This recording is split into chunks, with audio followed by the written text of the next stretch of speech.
To upgrade your account, press the upgrade link in the top menu. The upgrade process is fairly simple. Choose a monthly plan. The high volume plans are here, and if you need an even higher plan, just let us know and we'll help you with that. But let's go back to the regular plans and choose one of them. Enter your billing information and your credit card and press Upgrade Account. And that's it. Every time you upgrade, your account will be extended for another month or year, depending on the plan you choose.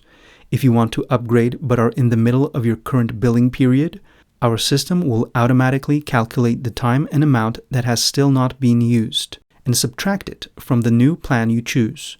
This way, you can be sure that you're never at a loss. If instead of a monthly plan, you'd like to save 30% and have the option of paying with PayPal, go back to the last screen, press Pay Annually, and choose your plan.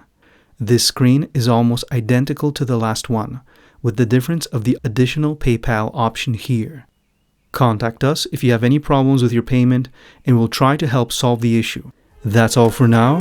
Thanks for watching, and I'll see you in the next video.